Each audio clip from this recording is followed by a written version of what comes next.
இன்றைக்கி என்னான்னு பார்த்தீங்கன்னா தக்காளி ரசம் நம்ம வீட்டில். அடுத்தது மசாலா உருளைக்கிழங்கு.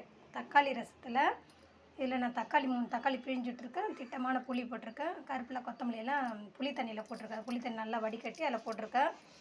பார்த்துக்குங்க. நான் இப்படி தான் செய்வேன் தக்காளி ரசம். இதில் பார்த்தீங்கன்னா 2 தக்காளியை கட் பண்ணி வச்சுருக்கேன். பூண்டு தட்டி வச்சுருக்கேன். கருவேப்பிலை வச்சுருக்கேன். இதில் வந்து ஜீரகத்தூள் மிளகுத்தூள் இதில் சேர்த்து வச்சுருக்கேன். இப்போது கடாயில் எண்ணெய் சூடாயிடுச்சு. 3 காஞ்ச மிளகாய் போட்டுக்கலாம்.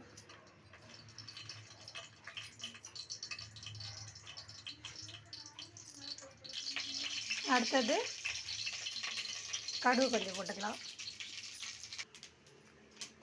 அடுத்தது அரிஞ்சிச்ச தக்காளி மசாலா. ரசத்துக்கு தேவையான பொருட்கள்: மிளகுத்தூள், ஜீரகத்தூள், பூண்டு தட்டி வச்சது இதெல்லாம் போட்டு நல்லா கிளறி விட்டுக்கணும்.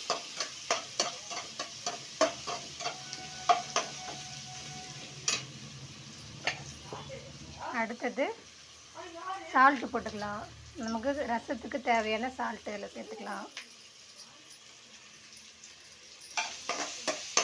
சால்ட்டு போட தக்காளிலாம் நல்லா அப்படி குழஞ்ச மாதிரி சீக்கிரமாக வந்துடும்.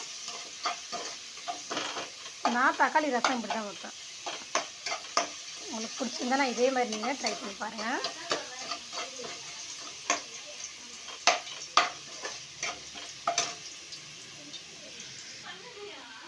அடுத்தது பெருங்காயத்தூள் எண்ணெயில் சேர்த்துக்கலாம். எண்ணெயில் சேர்த்தா கொஞ்சம் நல்லா கம்மன்னு வாசனையாக இருக்கும்.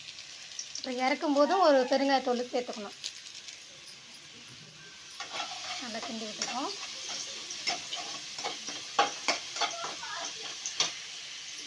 அடுத்தது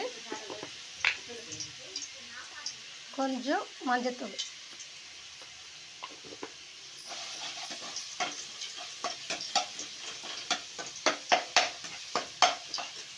அது ரெடி ஆகிடுச்சு. அடுத்தது புளி தண்ணி நம்ம கரைச்சி வச்சோம்ல அந்த தண்ணியை சேர்த்துக்கலாம்.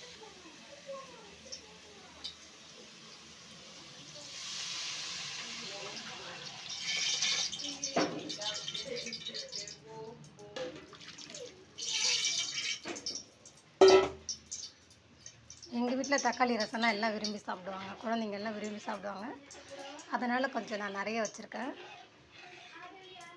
உங்களுக்கு எப்படின்னு சொல்லிவிட்டு நீங்கள் இது மாதிரி செஞ்சு சாப்பிட்டு எனக்கு சொல்லுங்கள்.